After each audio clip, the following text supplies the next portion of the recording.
이 종교 전문가들이 모여들어서 회의를 합니다. 그 가운데서도요, 특별히 이 기독교의 그 특징에 대해서 그들이 회의를 하게 되는데, 그들이 나눈 주제 가운데 하나가 뭐냐면, 다른 종교들과 비교해서 기독교 신앙의 독특성, 즉 기독교 신앙만이 갖고 있는 유일한 특징이 과연 무엇일까라는 주제를 갖고 토론에 들어갑니다. 성육신이라는 언급이 있었고요. 그런데 성육신은 다른 종교에도 신이 인간의 모습으로 현현한 이야기가 있습니다. 부활이라는 또 언급이 나왔고요. 근데 부활도 역시 타 종교에 죽은 자가 환생한 그러한 기사가 있는 타 종교가 있는 것이죠. 토론이 길어지고 있는데 마땅한 답을 찾지를 못합니다. 다른 종교와 비교했을 때 기독교의 유일성, 기독교의 독특성은 과연 무엇인가? C.S. 루이스가 자기가 찾던 방을 잘못 찾아 들어간 곳이 바로 비교 종교학 회의에 그 열리는 방에 들어갔는데요. 토론이 길어지고 있는 걸 보면서 C.S. 루이스가 참석자 중에 한 명한테 묻습니다. 도대체 토론 주제가 뭡니까? 그랬더니 그 참석자 중에 한 명이 기독교만이 기여할 수 있는 바 기독교의 독특한 유일성이 무엇인지를 찾고 있는 중입니다. 이렇게 말하자 C.S. 루이스가 즉각적으로 대답합니다. 그거야 쉽죠. 은혜 아닙니까? 이렇게 대답했다고 합니다. 얼마 동안 토론은 더 계속됐지만 결국 참석자들 모두가 같은 결론을 내릴 수밖에 없었다는 것이죠. 하나님의 사랑을 값없이 조건 없이 우리에게 주어진다라는 이 개념은 정말 인간의 모든 본성과 거슬리는 개념이기도 하고요. 모든 타 종교와 가장 차별화되는 기독교의 유일한 특징이라는 것이죠. 불교의 고행이라든가 힌두교의 업보라든가 유대교의 언약이라든가 이슬람교의 법전, 이 모든 것들이 다 우리의 노력으로 인정을 받는다. 즉 구원과 관련해서 행위 구원론을 강조하고 있다는 것이죠. 유일하게 하나님의 은혜로 믿음이라는 수단을 통해서 우리에게 구원이 주어진다는 하나님의 은혜 중심적인 구원론은 오로지 기독교만이 갖고 있는 유일한 구원론이라는 것이죠. 예수님은 이와 같은 하나님의 은혜에 대해서 인간들이 갖고 있는, 즉 우리가 갖고 있는 본능적인 저항을 잘 아셨기 때문에 공생의 기간 동안에 예수님은 하나님의 은혜를 자주 언급합니다. 특별히 산상수훈에서 예수님께서는 선한 사람에게나 악한 사람에게나 햇빛이 고루 비친다. 또 거두지도 않고 심지도 않지만 하나님께서 먹여 살리시는 새를 언급하고요. 가꾸는 사람이 없어도 험한 산자락에서 홀로 절로 피는 들꽃을 언급하기도 합니다. 그러니까 우리가 사는 이 세상은 정말 하나님의 은혜로 가득 차 있다라는 것을 예수님이 보여주시는 것이죠.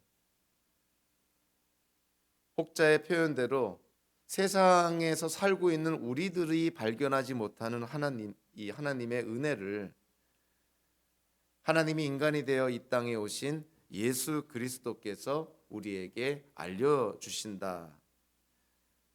현지인이 알 수 없는, 현지인이 보지 못하는 그 귀중한 것들을 오히려 외국 관광객들이 발견하는 것처럼 이 땅을 사는 우리들이 알지 못했던, 찾아내지 못했던 하나님의 은혜를 예수님이 오셔서 우리에게 알려주셨다는 것이죠.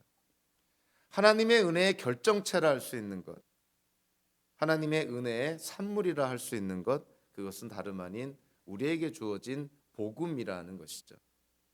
우리는 복음을 통해서 우리의 죄 문제가 해결이 되고 하나님과의 관계가 회복이 되고 우리가 이 땅에서의 뿐만이 아니라 오는 세상에서도 우리는 소망과 확신을 갖고 우리는 이 땅을 살아갈 수가 있습니다. 성경에서 오늘 본문을 포함해서요, 우리에게 가장 중요한 관건은 우리가 어떻게 하나님과 바른 관계를 맺고 유지하느냐입니다. 이 땅을 창조하시고 우리를 창조하신 하나님과 우리가 어떻게 바른 관계를 맺을 수가 있을까? 오늘 본문에서는 그 바른 관계를 맺는 두 가지 방법을 묘사하고 있는데요. 첫째로 하나님과 바른 관계를 맺기 위해서는 우리가 하나님 앞에서 의롭다 여김을 받아야 된다는 것이죠. 죄인이 하나님 앞에 나아갈 수 없기 때문에 우리의 죄 문제가 해결이 되는, 즉 하나님 앞에 우리가 의롭다 여김을 받을 때 우리는 하나님과 바른 관계를 맺을 수가 있습니다. 그리고 하나님과 바른 관계를 맺는다는 것은 우리가 영적으로 영원히 산다는 것을 의미합니다. 예수님께서 영생을 정의를 할 때 요한복음서 17장 3절에서 이렇게 정의를 합니다. 영생은 오직 한 분이신 참 하나님을 알고 또 아버지께서 보내신 예수 그리스도를 아는 것이다. 즉 하나님과 바른 관계에 있는 것이 우리로 하여금 영원히 살 수 있게 한다는 것이죠. 즉 영생이라는 것은 하나님과 바른 관계를 맺는 것입니다. 그래서 오늘 본문에서도 이와 같은 내용들이 거듭 강조가 됩니다. 우리가 어떻게 하나님과 바른 관계를 맺을 수 있습니까? 우리가 하나님 앞에서 의롭다 여김을 받아야 되고 하나님과 지속적인 교제를 해야 된다. 그것을 우리가 칭의와 영생으로 우리가 묘사할 수가 있는 것이죠. 사도 바울은 우리가 하나님과 바른 관계를 맺기 위해서 우리가 의롭게 되어야 되고 하나님과 펠로우십, 코이노니아, 교제를 해야 된다는 걸 강조하면서 우리가 어떻게 하나님과 바른 관계를 맺을 수 있을까? 두 가지 대안을 제시를 합니다. 즉 두 가지 방법을 제시를 하는데요. 오늘 본문을 통해서 명백하게 결과가 나오는 것이죠. 한 가지의 방법이 잘못된 것이고 한 가지의 방법이 절대적으로 옳다는 것입니다. 우리가 좀 오늘 본문의 순서를 좀 바꾸어서 11절과 12절을 먼저 바라보면 이 하나님과 바른 관계를 맺는 그 방법에 대해서 두 가지 대안을 제시를 합니다. 11절과 12절에서 공통적으로요. 각각의 절에서 구약 성경을 인용하면서 두 개의 방법, 두 개의 대안을 제시를 하는데요. 첫째로 11절에 보면 하박국서 2장 4절의 말씀을 인용해서 의인은 믿음으로 살 것이다. 이렇게 표현을 합니다. 의인은 믿음으로 살 것이다. 이 의인은 믿음으로 살 것이다라는 이 하박국서 2장 4절을 우리가 해석하는 데 있어서 성경학자들이 조금 의견이 좀 다른데요. 근데 두 가지 해석이 다 우리에게 의미가 있습니다. 믿음으로라는 이 표현을 의인이 되는 것과 관련해서 해석할 수도 있고 산다는 것과 관련해서 해석이 될 수도 있습니다. 자, 그래서 믿음으로 의인이 되는 것에 초점을 맞춘다면 믿음으로 의인이 된 사람은 살 것이다. 그러나 살 것이다 라는 데 초점을 맞춘다면 의인은 믿음으로 살 것이다. 이렇게 또 해석이 되는 것이죠. 이 두 가지 해석이 다 우리가 영적으로 신앙인으로 이 땅을 살아갈 때 다 의미가 있습니다. 그러나 갈라디아서에서 율법의 행위들과 믿음을 대조해서 사도 바울이 강조한 것을 우리가 염두에 둔다면 갈라디아서에서는 첫 번째 해석이 오히려 더 타당하다고 봅니다. 즉 믿음으로 의롭게 된 자는 살 것이다. 그래서 이 새 번역에서 번역한 것보다는 오히려 믿음으로 의롭게 된 자, 율법의 행위가 아니라 율법을 행함으로써가 아니라 믿음으로 의롭게 된 자는 살 것이다. 이렇게 해석하고 번역하는 것이 오히려 맞다고 생각을 합니다. 당연히 여기서 살 것이다라는 것이요. 미래형 동사가 나왔다는 것에 대해서 우리가 또한 눈여겨봐야 됩니다. 믿음으로 의롭게 된 자는 살 것이다.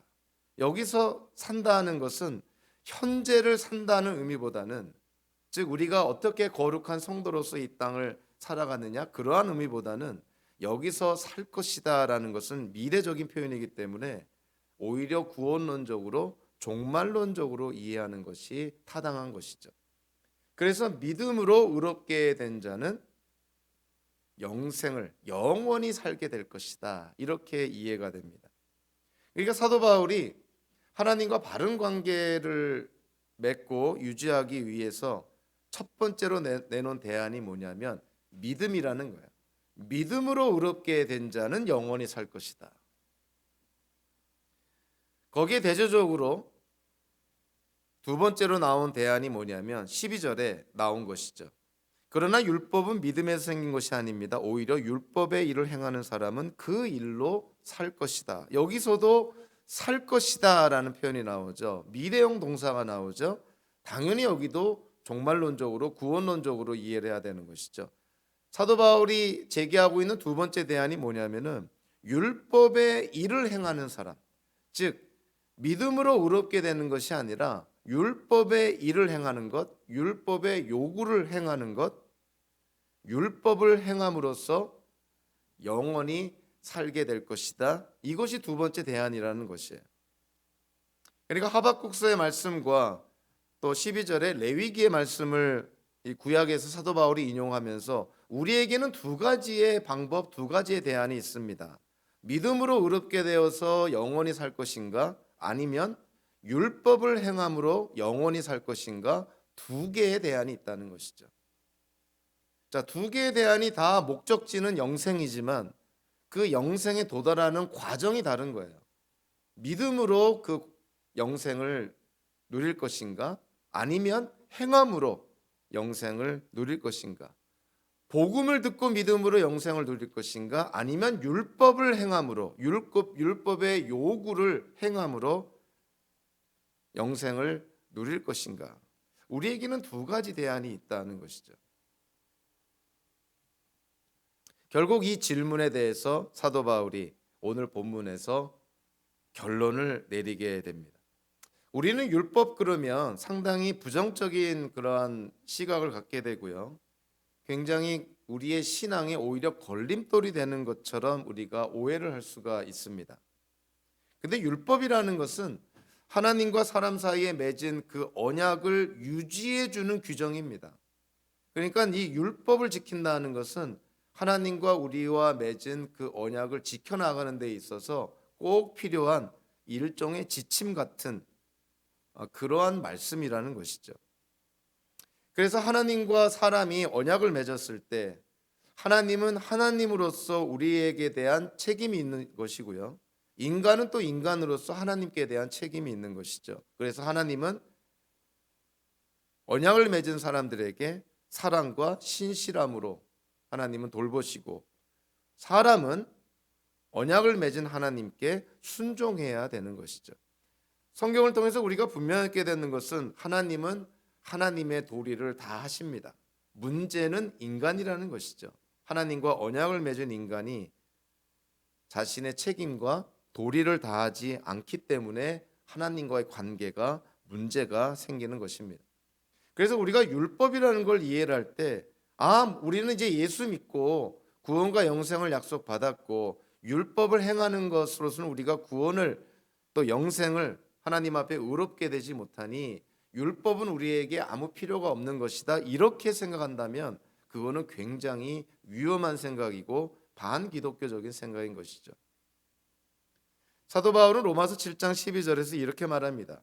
그러므로 율법은 거룩하며 계명도 거룩하고 의롭고 선한 것입니다. 율법 자체는 거룩하고 의롭고 선하다는 것이죠. 문제는 율법에 있는 것이 아니라 사람에게 있는 것이지 율법 자체에 문제가 있는 것이 아니라는 것입니다. 사실 율법이라는 것은 하나님이 모세를 통해서 이스라엘 백성에 주신 율법은요, 하나님의 성품, 하나님의 그런 마음을 그대로 표현한 것이 율법이라고 볼 수가 있어요. 그래서 하나님이 거룩하시기 때문에 율법을 통해서 이스라엘 백성들도 거룩해야 된다고 얘기하는 것입니다. 하나님이 사랑이시기 때문에 이스라엘 백성들에게 하나님을 사랑하고 이웃을 사랑하라는 것이죠. 그러니까 하나님의 성품을 반영하고 있는 것이 율법이에요. 그래서 율법 자체는 거룩하고 의롭고 선한 것입니다. 사실 율법이 주어진 때를 가만히 생각해 보면요, 하나님께서 이스라엘 민족을 이집트에서 구출해 내신 후에, 즉 출애굽하신 후에 율법을 줍니다. 우리가 현대적으로 우리 기독교적으로 표현하면 하나님께서 우리를 먼저 구원하여 주시고 나서 우리에게 하나님의 말씀을 지켜 행하라고 명령하는 것과 같은 것이죠. 그러니까 율법이라는 것은 이미 하나님과 사람 사이에 맺은 언약을 유지해 주는 것이에요. 율법은 하나님과 언약을 맺는데 필수 조건이 아니라 하나님과 맺은 언약을 유지하는 데 필수적인 조건인 것이죠. 즉 우리가 하나님의 말씀에 순종하며 우리가 삶에서 말씀의 열매를 맺으며 살아야 된다고 얘기했을 때 그것은 우리가 이미 구원받은 자로서의 증거를 나타내는 것이지 구원의 조건으로서 우리가 순종하고 행해야 된다는 것이 아닙니다. 우리는 의롭게 되었기 때문에 거룩하게 사는 것이지요. 거룩하게 살아야 우리가 의롭게 된다는 것이 아닌 것이죠. 칭의가 먼저입니다. 우리가 하나님께로부터 의롭게 되었다. 하나님이 우리를 먼저 구원해 주셨다. 이것이 먼저고 그리고 나서 우리가 구원받은 자로서 의롭게 된 자로서 하나님의 자녀로서 우리가 이 땅을 살 때 성화의 과정, 즉 거룩한 삶을 살아야 된다는 것이죠. 하나님께서 이스라엘 민족을 먼저 이집트에서 구출하시고 해방시키시고 나서 율법을 준 것처럼 현대에도 하나님께서 우리를 먼저 부르시고 택하시고 구원을 허락하신 이후에 하나님께서 우리에게 명령하시는 것이죠. 그래서 율법이라는 것, 또 기독교인들도 이 땅을 살면서 하나님의 말씀을 지켜 행해야 된다는 것은 구원의 조건이 아니라 구원받은 자로서 당연히 그러한 삶을 살아야 된다는 것입니다. 사도 바울이 제기한 이 두 가지 대안, 즉 믿음의 대안과 행위의 대안, 즉 복음의 대안과 율법의 대안, 이 두 가지 대안, 두 가지 방법을 사도 바울이 오늘 본문을 통해서 다 자세하게 설명을 합니다. 먼저 행위에 대해서 언급하고 있는데요. 또 율법에 대해서 언급하고 있는데 그것이 10절에 나옵니다. 자, 10절에서도 사도 바울이 구약 성경을 인용합니다. 신명기 27장 26절의 말씀을 인용을 하는데요. 자, 10절에 보면 그 구약의 배경이 뭐라고 되어 있냐면 신명기 말씀에 율법책에 기록된 모든 것을 계속하여 행하지 않는 사람은 다 저주 아래에 있다. 이것이 신명기 27장 26절의 말씀입니다. 모세를 통해서 하나님이 이스라엘에게 주신 율법의 총 수가 613개라고 그렇게 성경학자들이 얘기를 합니다. 그러니까 신명기 27장 26절에 의하면은 이 613개의 율법을 다 지켜 행해야만 된다는 것이에요. 만약에 613개의 율법 중에서 하나라도 지키지 않는다면 그는 하나님의 저주를 받게 된다는 것이 신명기 27장 26절의 말씀입니다. 사실 이 신명기 27장 26절의 구약의 배경을 우리가 좀 더 가만히 들여다보면요.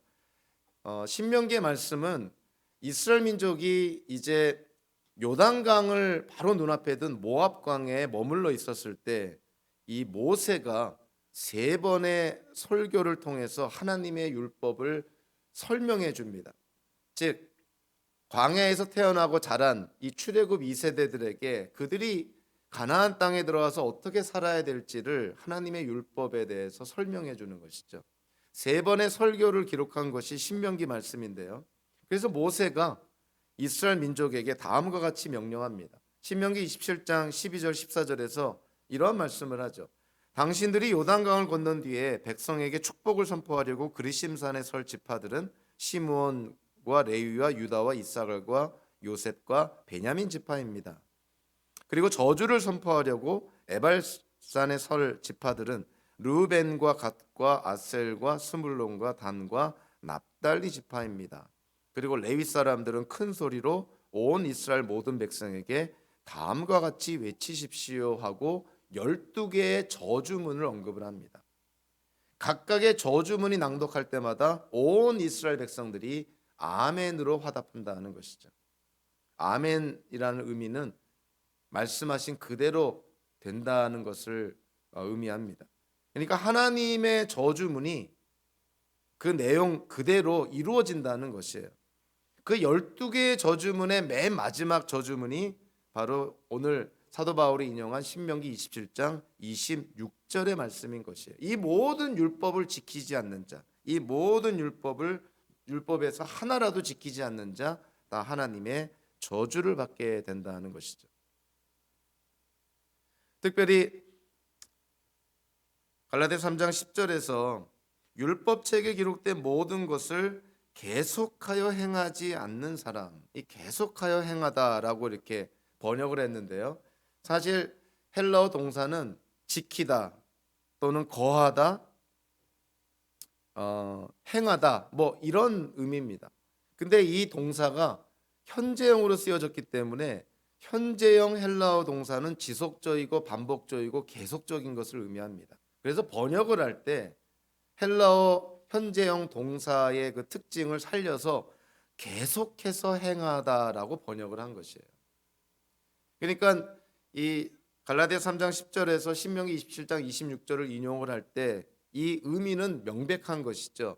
하나님의 모든 율법을 계속해서 완전하게 지키지 않는다면 그 어느 누구도 그 모든 사람이 다 하나님의 저주를 받게 된다는 것이에요.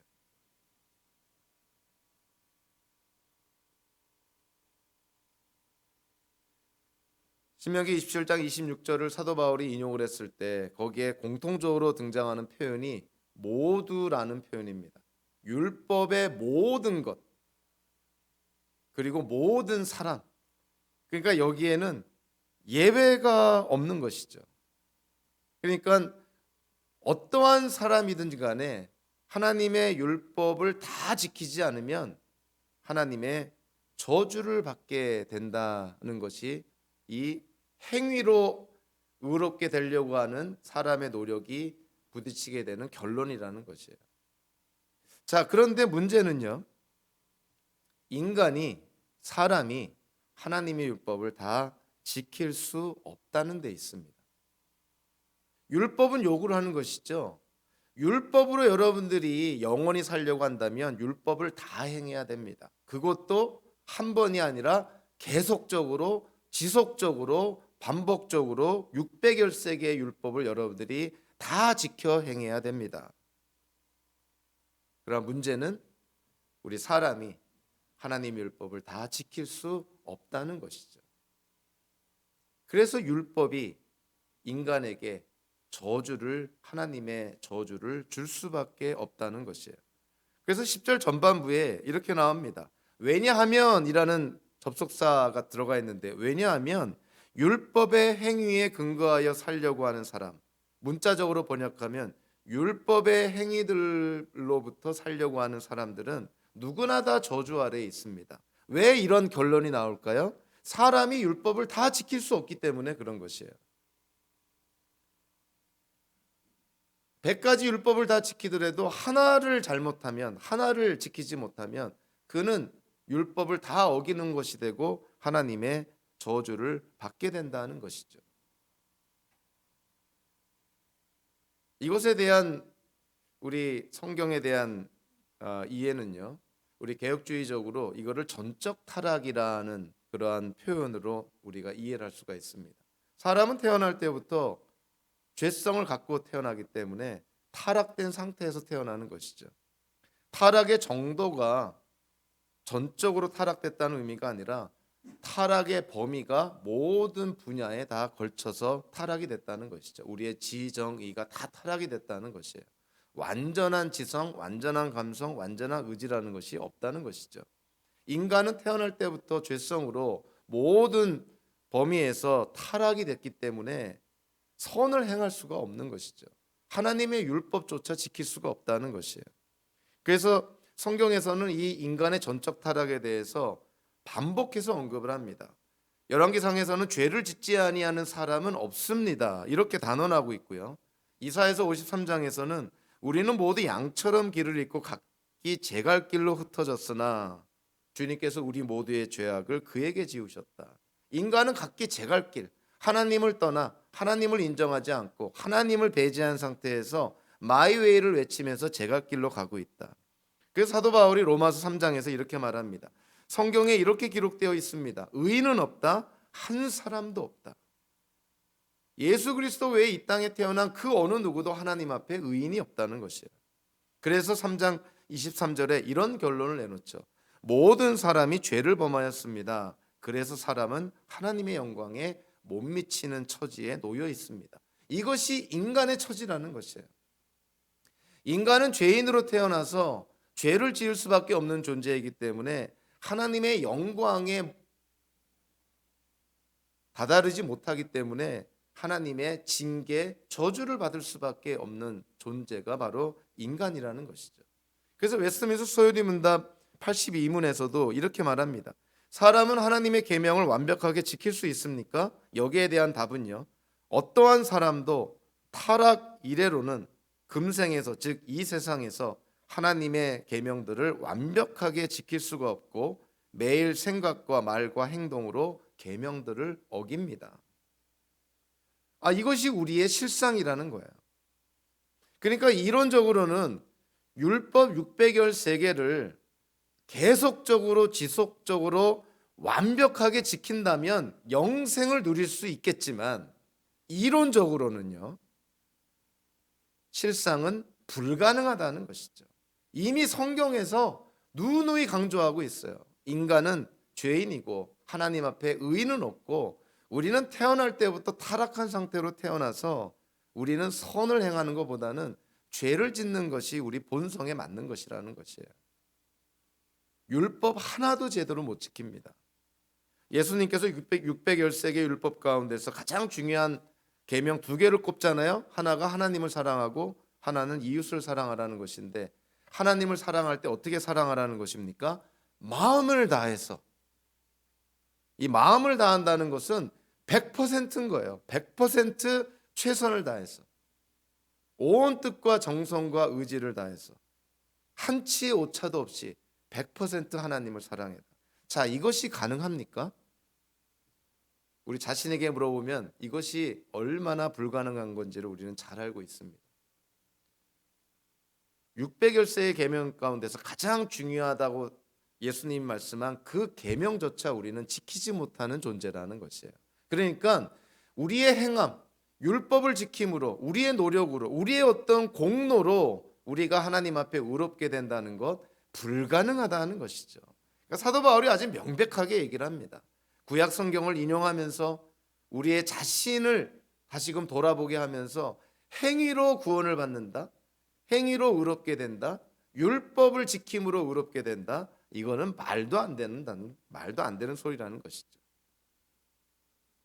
사도 바울이 그렇게 명료하게 행위로 구원을 받는다, 율법의 행위들로 우리가 의롭게 된다는 것이 불가능하다는 사실을 명시하고 나서요, 두 번째 대안을 언급을 합니다.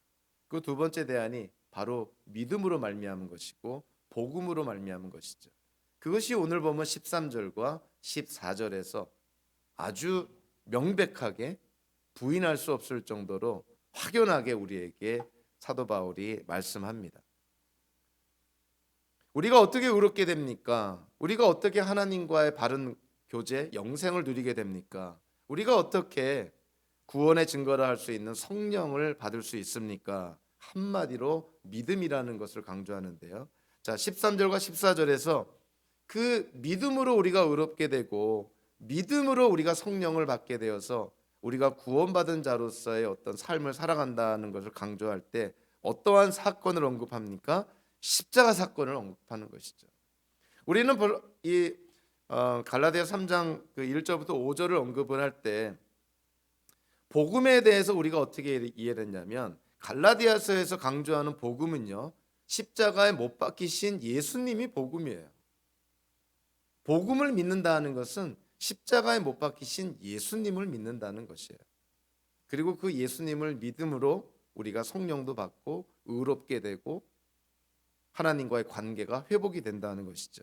자, 그 내용을 오늘 13절과 14절에서 다시 한번 강조하고 우리에게 확인시켜 줍니다. 자, 먼저 13절에서요, 십자가의 사건의 의미를 언급을 합니다. 아마 신약 성경에서 사도 바울 서신 가운데서 십자가 사건을 이렇게 명료하게 설명해주고 묘사해주는 곳도 없을 거라고 저는 생각을 합니다.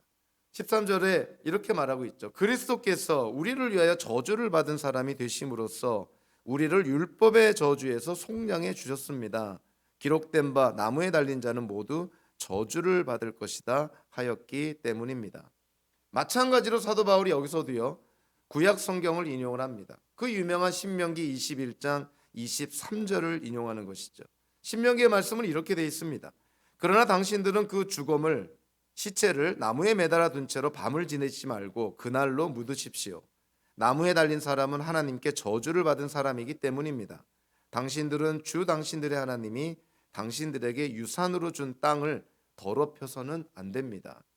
저주받은 시체를 계속 나무에 달아둔다면 하나님이 기업으로 준 땅이 더럽혀진다는 것이죠.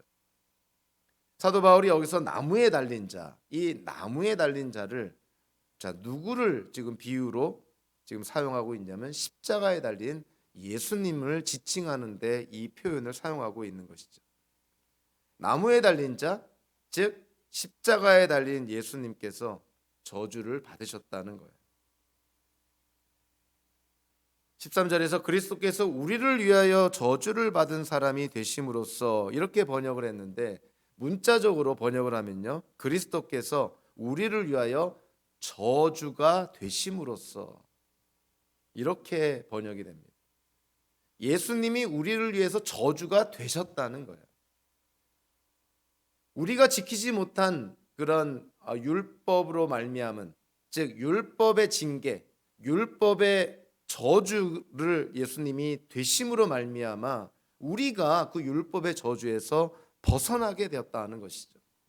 속량하다라고 번역된 단어, 구속하다라는 단어인데요.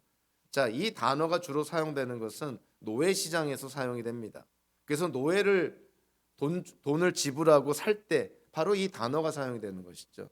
노예 몸값을 지불하고 노예를 살 때 속량하다, 구속하다라는 단어를 사용하고요. 노예 시장에 나와 있는 그 노예를 가족이나 친구가 그 몸값을 지불하고 노예를 사서 해방시켜주는 경우가 많았던 것이죠. 예수님도 그와 같이 지금 사도 바울이 지금 묘사를 하고 있는 것입니다.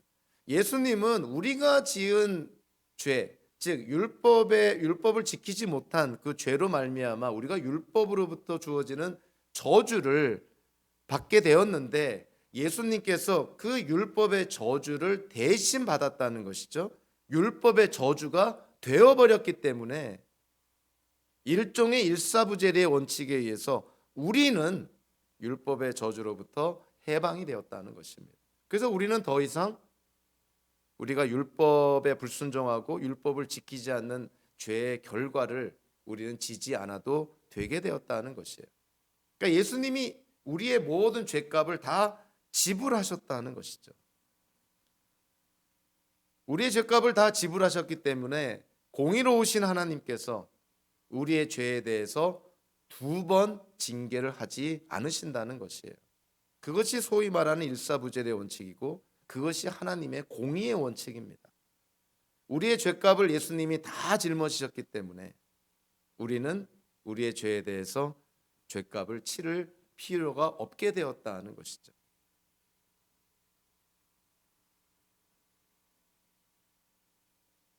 유대인들에게 있어서 십자가의 메시지가 걸림돌이 된다고 했을 때 왜 그러냐면은 신명기 21장 23절의 말씀처럼 나무에 달린 사람은 하나님의 저주를 받은 자라는 이 율법 때문에 그렇습니다. 아니, 어떻게 하나님께 기름 부음 받은 메시아 그리스도로 이 땅에 온 예수라는 청년이 하나님의 저주를 받아 십자가에서 죽었다. 근데 어떻게 그가 우리의 메시아 그리스도가 될 수 있겠냐는 것이에요. 하나님의 저주를 받은 자가 어떻게 우리를 구원할 구원자가 될 수가 있겠느냐. 사도들이 십자가의 메시지를 전할 때 유대인들에게는 이것처럼 큰 걸림돌이 없었던 거예요. 그냥 단순한 평범한 사람이 아니라 하나님의 저주를 받은 사람이 어떻게 우리의 메시아 그리스도가 될 수 있겠느냐.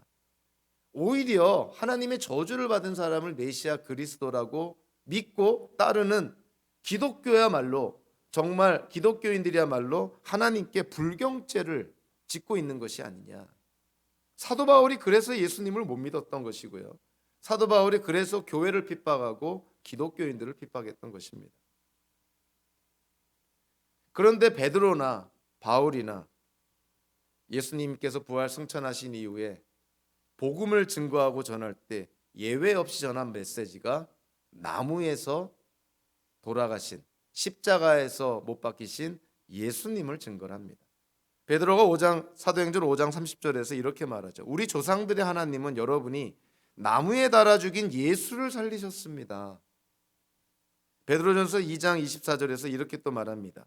그는 우리 죄를 자기의 몸에 몸소 지시고서 나무에 달리셨습니다. 그것은 우리가 죄에는 죽고 의에는 살게 하시려는 것이었습니다. 사도 바울도요, 사도행전 13장 29절에서 이와 같이 말합니다. 이와 같이 그를 가리켜 기록한 것을 다 행한 뒤에 그들은 예수의 시체를 나무에서 내려다가 무덤에 두었습니다. 나무에 달려 죽은 자 예수 그리스도를 사도들이 전합니다. 십자가의 사건은 우리가 율법을 지키지 못함으로 말미암아 율법이 주는 율법의 저주, 하나님의 저주를 예수님이 대신 짊어지심으로 말미암아, 문자적으로는 예수님이 저주가 되심으로 말미암아 우리를 해방시켜 주셨다는 것이에요. 자, 그것이 십자가 사건의 의미라는 것입니다. 사도 바울은 십자가 사건의 의미를 이렇게 언급하고 나서요, 14절에서 13절을 사실은 보조하는 그러한 표현을 합니다. 이 보조한다는 것은 13절과 14절이 사실은 하나의 문장이라는 것인데 13절이 주절이고 14절은 종속절이라는 것이에요. 그런데 14절이 어떠한 종속절이냐면 두 개의 목적절로 구성이 되어 있습니다. 헬라어로 히나라는 접속사인데 아주 성경에서 무수히 반복되는 접속사죠. 목적을 나타내는 접속사. 14절에서 이 목적을 나타내는 접속사가 두 번 사용이 되는데요. 즉 십자가의 사건이 왜 일어났냐는 거예요. 십자가 사건의 목적을 두 가지 목적절로 구분화해서 설명을 합니다. 첫 번째 목적절은 이렇게 말하고 있죠. 아브라함에게 내리신 복을 그리스도 예수 안에서 이방 사람에게 미치게 하시고, 그러니까 이방 사람들도 십자가 사건으로 말미암아, 즉 십자가에 못 박히신 예수님을 믿음으로 말미암아, 즉 그리스도 예수 안에서 이방 사람들도 아브라함이 받은 복을 누리게 하려고 십자가 사건이 일어났다는 거예요. 그러니까 이방 사람들도 혈통적으로 아브라함의 혈통으로 후손이 아니라 하더라도 아브라함처럼 믿음을 통해서 아브라함이 받은 복, 즉 의롭게 되는 복을 이방 사람들도 받게 하려고 십자가 사건이 일어났다는 거예요. 두 번째 그 목적을 가리키는 종속절에서요, 십자가 사건이 일어난 목적을 뭐라고 말하고 있냐면 우리로 하여금 믿음으로 말미암아 약속하신 성령, 문자적으로는 성령의 약속입니다. 성령의 약속을 받게 하려는 것입니다. 즉 십자가 사건이 일어난 두 번째 목적은 예수를 믿음으로 우리가 성령을 받게 하려고 십자가 사건이 일어났다는 거예요. 그러니까 십자가 사건은 십자가에 못 박히신 예수 그리스도를 우리가 믿으면 아브라함이 받은 의롭게 되는 축복을 우리가 누리게 되고요. 그리고 약속하신 성령의 약속을 우리가 받게 된다. 이렇게 말씀을 합니다. 성령의 약속하신 성령은요, 우리가 뭐를 연상시키냐면 예수님께서 고난 당하시기 전에 제자들에게 요한복음서 14장부터 16장까지 성령에 대해서 언급을 합니다. 그런데요, 요한복음서 16장 7절 8절에 예수님께서 이렇게 말씀합니다. 그러나 내가 너희에게 진실을 말하는데 내가 떠나가는 것이 너희에게 유익하다. 내가 떠나가지 않으면 보혜사, 즉 성령을 가리키는 것이죠, 보혜사가 너희에게 오시지 않을 것이다. 그러나 내가 가면 보혜사를 너희에게 보내주겠다. 그가 오시면 죄와 의와 심판에 대하여 세상의 잘못을 깨우치실 것이다. 예수님이 고난 받으시고 죽으시고 이 세상을 떠나 승천하셔야만 예수님이 약속하신 보혜사 성령께서 오신다는 거예요. 그리고 성령이 오셔서 모든 성도들의 그 마음에 내주하시면서 성령과 함께 동행하는 것이 성도들에게 오히려 그것이 복이라는 것이에요. 그러니까 예수님이 내가 떠나가면, 즉 죽고 부활하시고 승천해서 내가 너희들에게 보혜사 성령을 보내주시겠다는 것이죠. 오늘 본문에서 십자가 사건에 일어난 목적이 우리가 바로 그 예수님을 믿음으로 성령을 받게 하시기 위한 것이라는 것과 일맥상통하는 것이에요. 예수님이 내가 너에게 성령을 보내주겠다. 사도 바울은 우리가 십자가에 매달리신 예수님을 믿으면 하나님이 약속하신 성령을 우리가 받게 된다는 것이죠. 여기서 우리가 눈여겨봐야 될 표현이 두 가지가 있는데요. 하나는 첫 번째 목적, 아브라함의 복을 우리가 받게 된다고 했을 때 이것이 모든 사람들을 의미하지 않습니다. 어떻게 알 수 있냐고요? 14절 전반부에 나온 표현 가운데서 우리가 주목해야 될 표현은 그리스도 예수 안에서라는 표현이에요. In Christ. 사도 바울이 애용했던 표현이죠. 그리스도 예수 안에서. 이거는 예수님과 영적으로 연합되었다는 것이고 당연히 예수님에 대한 믿음을 전제로 하고 있는 것이죠. 누가 아브라함의 복을 받습니까? 십자가의 사건을 객관적으로 역사적으로 바라본다고 아브라함의 복을 받나요? 의롭게 되나요? 그것이 아닙니다. 십자가에 못 박히신 예수님을 우리가 믿음으로 예수님과 영적으로 연합이 될 때, 우리가 예수 그리스도 안에 있을 때 우리는 아브라함이 받은 복을 우리도 받게 된다는 거예요. 이것이 일종의 조건문인 거예요. 예수 그리스도 안에 있어야 된다는 것이죠. 두 번째 목적을 가리키는 부사절에서 또 눈여겨봐야 될 게 뭡니까? 우리로 하여금 믿음으로 말미암아. 누가 성령을 받게 되나요? 뭐 아무나 성령 받습니까? 십자가 사건을 멀리서 바라본다고 성령을 받나요? 아닌 것이죠. 십자가에 못 박히신 예수님을 믿어야만 성령을 받는 것이에요. 여기서 우리는 칼빈의 5대 교리 가운데서 하나의 그 교리가 생각이 납니다. 그게 뭐냐면 제한된 속죄라는 교리예요. Limited Atonement. 예수님의 십자가에서의 대속의 죽음, 예수님의 십자가에서의 죽음은 제한됐다. 어떤 특정한 대상들에게 제한됐다는 거예요. 이 땅에 태어난 모든 사람들에게 적용되는 것이 아니라 어떠한 특정한 대상들에게 제한이 됐는데 결국 누구에게 예수님의 대속의 죽음의 결과 효과가 제한됐다는 거예요. 오늘 표현대로 한다면 그리스도 예수 안에 있는 사람들에게. 또 다른 표현은요, 십자가에 못 박히신 예수님을 믿는 사람들에게 제한됐다는 거예요. 십자가의 죽음은 역사적이고 객관적인 사실이지만 십자가의 죽음이 효력을 발휘하는 대상은 예수를 믿음으로 말미암아 예수 그리스도 안에 있는 사람들에게만 십자가의 죽음에 효력을 발휘한다는 것이에요.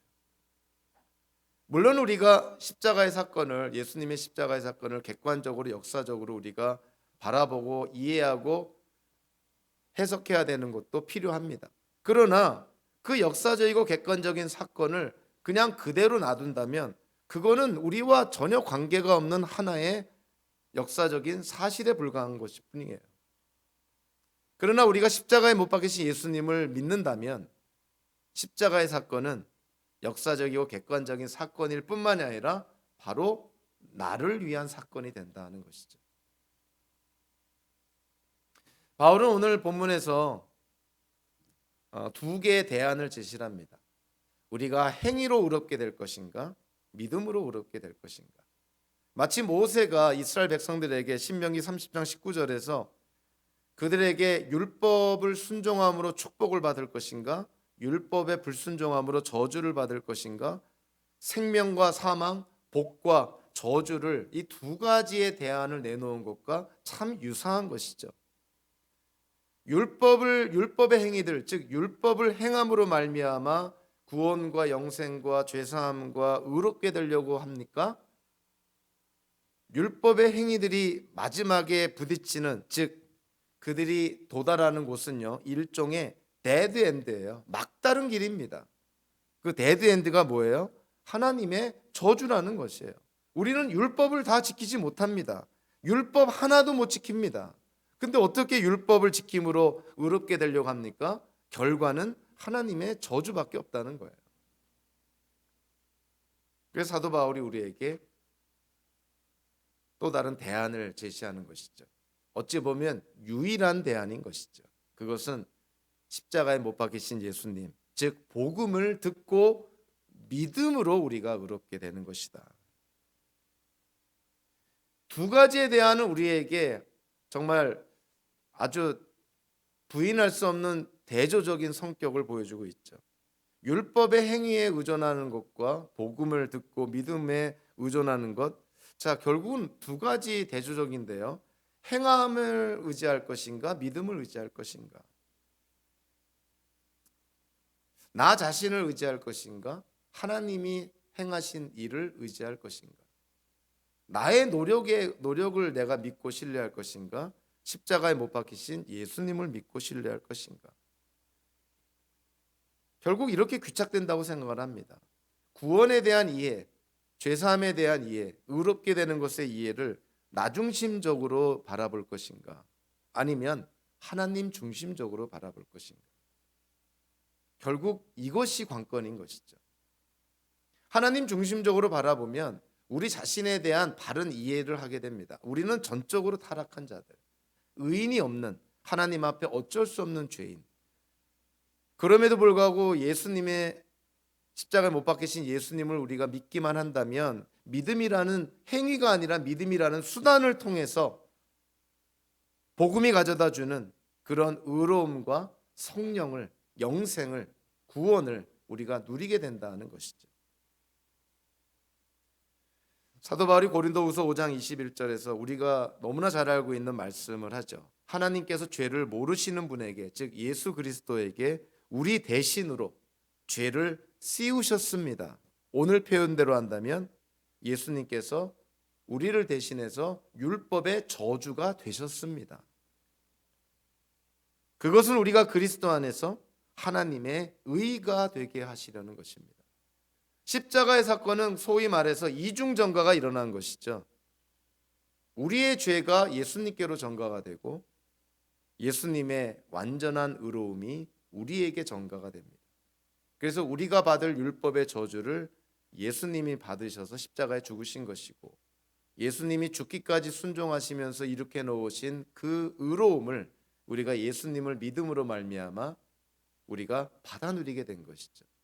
그래서 우리가 예수님을 믿는다고 한다는 것은 물론 죄에 대한 용서, 죄 사함의 결과도 있지만 예수 그리스도의 의로움에 힘입어서 우리가 하나님 앞에 의롭게 된다는 놀라운 그런 축복이 담아 있다는 것이죠. 자, 오늘 본문을 통해서 우리에게 두 가지 대안, 대조적인, 결코 양립할 수 없고 공존할 수 없는 두 가지 대안을 제시합니다. 율법을 행함으로 의롭게 될 것인가, 십자가에 못 박히신 예수님을 믿음으로 의롭게 될 것인가. 사도 바울이 갈라디아 교인들, 흔들리고 있는 그들, 할례며 절기법이며 음식법을 지킴으로 유대인 행세를 하면서 뭔가 아브라함의 복을 받고자 그렇게 행하고 있는 그들을 향해서 사도 바울이 외치는 것이죠. 여러분들이 지금 그런 위선적 영성을 추구하는, 껍데기 영성을 추구함으로 말미암아 여러분들은 결코 의롭게 될 수가 없습니다. 사도 바울이 외칩니다. 여러분들은 이미 예수를 믿고 의롭게 됐는데 왜 이제 와서 옛날 방식, 아무 쓸모없는 방식으로 돌아가려고 합니까? 여러분이 믿는 예수님 신뢰해야 됩니다. 십자가에 못 박히신 예수님이 여러분들의 유일한 희망이자 여러분들의 의로움과 구원과 영생, 성령을 받는 유일한 대안입니다. 사도 바울이 갈라디아 교인들에게 돌아올 것을, 흔들리지 말 것을, 하나님이 허락하신 그 믿음을 굳게 붙잡을 것을 촉구하는 것이죠. 혹여라도 우리도요, 살면서 이런 예수 그리스도를 믿음으로 우리에게 주어진 의로움과 영생과 그리고 성령의 인치심에 대해서 우리가 조금이라도 의심되는 것이 있다면, 그런 때가 있다면요, 오늘 본문을 꼭 들여다봐야 됩니다. 십자가 사건이 우리에게 주는 의미가 무엇인가? 십자가 사건은 왜 일어났는가? 우리가 믿음으로 말미암아 무엇을 누리게 되었는가? 이거를 말씀을 통해서 우리가 확인하고 확신해야 되는 것이죠. 저와 여러분들의 삶 속에서 이러한 확신이 조금 더 흔들림이 없이 살아가기를 주님의 이름으로 축원합니다. 기도하겠습니다.